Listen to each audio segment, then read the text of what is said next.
Vice President, Mr. Speaker, members of the Senate, of the House of Representatives, yesterday, December 7th, 1941, a date which will live in infamy.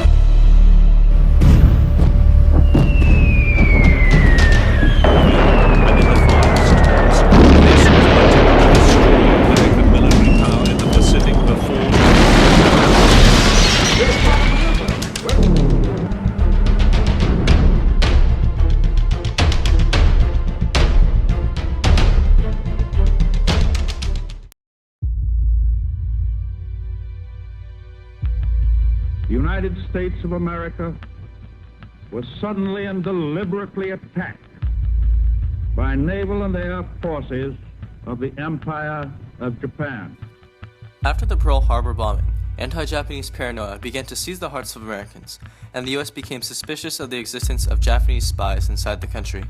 Succumbing to bad advice and popular opinion, President Roosevelt signed Executive Order 9066 in February 1942, ordering the relocation of all Americans of Japanese ancestry to concentration camps in the interior of the United States. Evacuation orders were posted in Japanese American communities, giving instructions on how to comply with the executive order.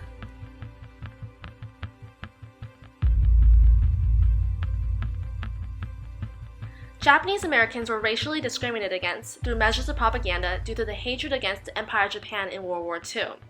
The propaganda's purpose was to embody the entire Japanese nation as a ruthless and animalistic enemy that needs to be defeated. By dehumanizing the Japanese and instilling fear and racial prejudice against the Japanese in the minds of the Americans, World War II propaganda posters prompted cultural and racial hatred that led to massive historical consequences for the Japanese Americans. These fear tactics were supplemented by exaggerated racial stereotypes. This propaganda blinded Americans from seeing the immoral aspects of internment.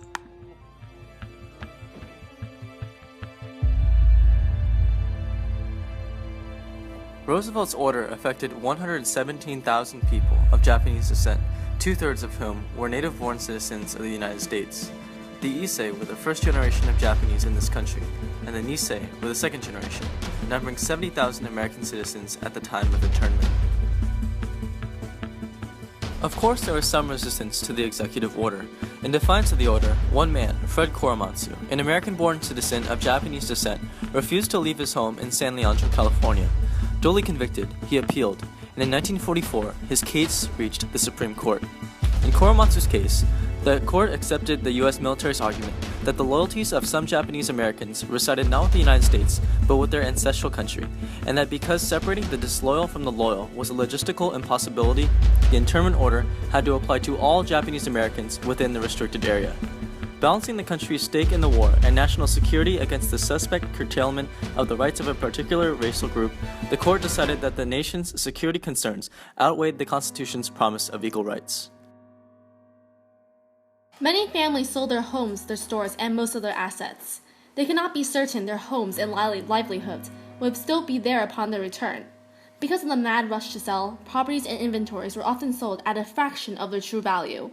With less than 2 weeks' notice, and without trials, the U.S. government forced these Japanese Americans to abandon millions of dollars in property. These refugees were then sent to large confinement sites in the western, southwestern, and southern United States. Others went to smaller facilities across the nation. While living in overcrowded conditions behind barbed wires, these Americans attempted to bring normalcy to their lives. They created newspapers, schools, markets, police forces, and firefighting squads. The relocation camps were located in isolated areas that no one else wanted to live in, such as deserts or swamps. They would have very hot summers and very cold winters. Each camp had their own administration building, school, hospital, store, and post office. Yeah, because even though I'm Japanese, but I didn't associate Japan with me. So you're consider yourself full American, you didn't? Yeah, I always felt that I was American, and I didn't think anything of it. The older people, I think, face more of it, where they're trying to start a new life, buy property or buy a home, or they had a difficult time getting started. Did you have to be... I went to Hard Mountain, Wyoming. Yeah, that was kind of I knew we had a farm. My parents had 5 acres of strawberry raspberry, and I know they had to get rid of it because of the fact that they don't know what was going to happen to them. 6,000 Japs see the handwriting on the wall and sell out their goods before their voluntary departure. Evacuation wasn't voluntary, it was the law. The government furnished only standard army cots, blankets, and a small heating stove for each apartment. Inside the apartment, internees improvised by making shelves and furniture from whatever scraps could be found. Curtains, pictures, and posters also were hung to add to the livability. Thousands of internees were employed in and around a camp to keep it largely self-sufficient. Typical employees worked 44 hours a week and were paid from $12 to $19 per month. Each internee also received a small monthly allowance to purchase clothing. In October 1942, the Tule Lake Relocation Center employed around 800 workers on the 2,500-acre WRA farm project. At the time, it supplied produce for the Tule Lake camp, as well as 5 other relocation centers, totaling around 70,000 people. The 500 construction workers at Tule Lake were completing the barracks and trying to make them more tenable for the coming winter, which was more severe than the climate to which the greater majority had been accustomed. Future plans included building schools, since 3,971 students crowded into makeshift buildings without adequate desk and chair facilities.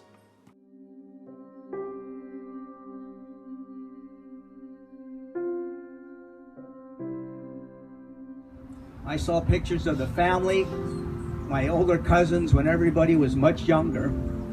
And then there was a picture of a man I did not recognize. He was in a soldier's uniform. And all my dad and Uncle Moss told me at that time is that was your Uncle Kazuo, and he died in the war.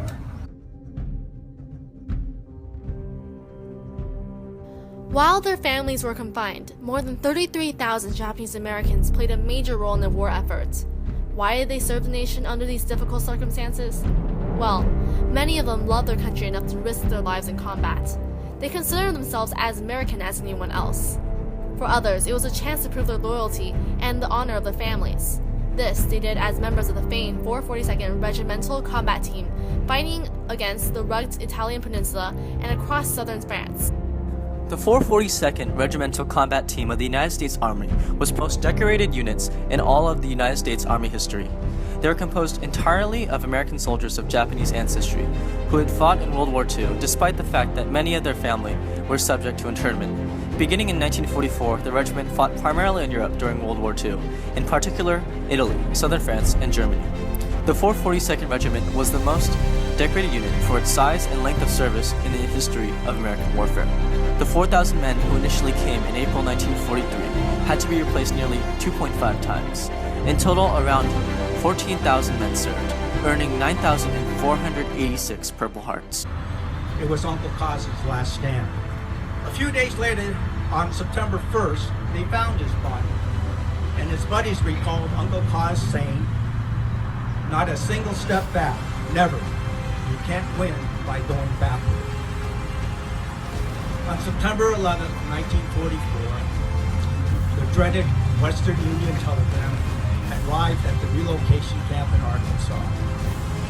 It read, "The Secretary of War desires me to express his deep regret that your son, Staff Sergeant Kazuo Masuda, was killed in action on 27 August in Italy."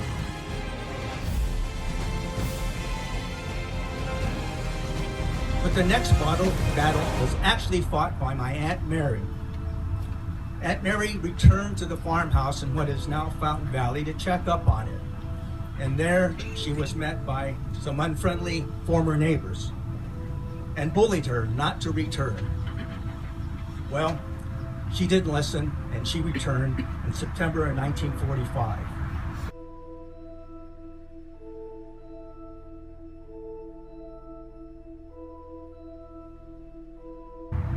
And yes, they didn't talk about it, but the rest of us know the story, so we will do the talking for them.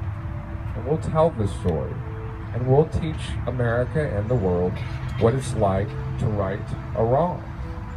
I feel like that's what I'm charged with.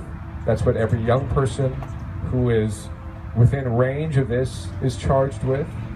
Everybody should grab your family stories, archive them, hold them close, because it's not about one sergeant's story, it's about a generation story and their offspring and so forth. We all have a tremendous story to tell, and we all have to tell it, and that's what makes the world a better place. Over time, the United States realized the injustice they had done to Japanese Americans. President Gerald R. Ford even said, not only was the evacuation wrong, but the Japanese Americans were and are loyal Americans. Finally, in 1988, 40 years after the incident, Congress attempted to apologize for the action by rewarding each surviving intern with $20,000. While the American concentration camps never reached the levels of the Nazi death camps as far as atrocities were concerned, they still remain a dark mark on the nation's record of respecting civil liberties and cultural differences.